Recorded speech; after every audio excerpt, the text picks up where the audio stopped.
नमस्कार, मैं जितेंद्र जैन और आप देख रहे हैं खबर समय जगत। आई नजर डालते हैं आज की कुछ ताजा तरीन खबरों। भोपाल चिंतक विचारक अशोक त्रिपाठी ने चैत नवरात्रि और रामनवमी पर्व की सभी को शुभकामनाएं देते हुए आरोग्य और सुख समृद्धि की कामना की है। श्री त्रिपाठी का कहना है कि कोरोना का संकट प्रकृति और संस्कृति से खिलवाड़ का ही दुष्परिणाम है, क्योंकि विलासितावादी जीवन पद्धति को परिपूर्ण बनाने के लिए प्राकृतिक संसाधनों का वर्षों तक अंधाधुंध दोहन किया जाता रहा।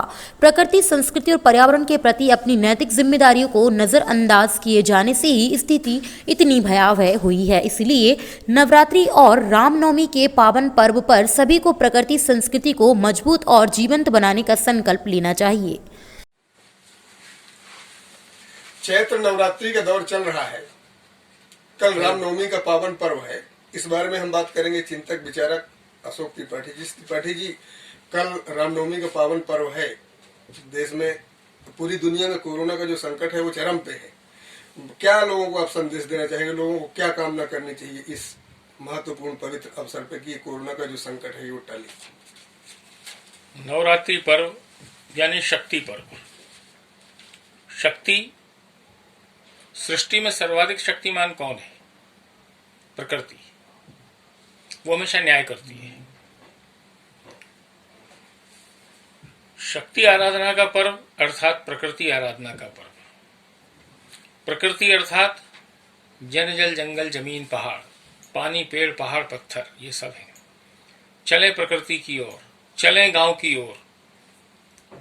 ये सब कुछ जो हमने सदियों में प्रकृति में विकृति लाए हैं, उस विकृति के परिणाम हैं। एक दिन में सब ठीक नहीं होगा।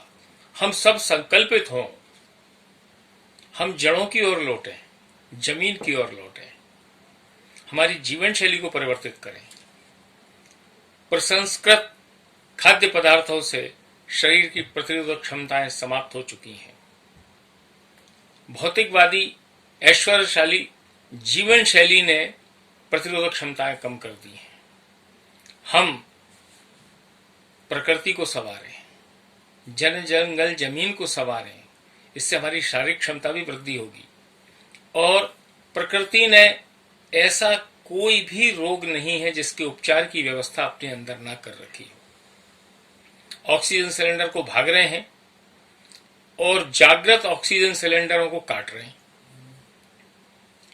हम पुनः संकल्पित हों इस प्रकृति की हरियाली बढ़ाने के लिए, हरितमा बढ़ाने के लिए, जल का संरक्षण करने के लिए। इन सब संकल्पों के साथ हम धैर्य के साथ आगे बढ़ेंगे। आप देखिए, प्रकृति का प्रकोप धीमे धीमे समाप्त हो जाएगा। कोरोना काल के, संकट काल के शमन का यही श्रेष्ठतम उपाय है। हम सब संकल्पित हों।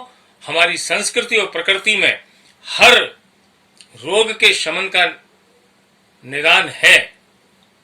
निश्चित रूप से जब हम प्रकृति संस्कृति पर संकल्पित होंगे तो प्रकृति की कृपा, शक्ति की कृपा हमको प्राप्त होगी और हम सब सुरक्षित होंगे। हमारा परिवार, हमारा समाज, ये विश्व वसुधैव कुटुंबकम के भाव के साथ हम प्रकृति के प्रति श्रद्धान्वित हों। यही सच्चा नवरात्रि का संकल्प पर्व है। धन्यवाद।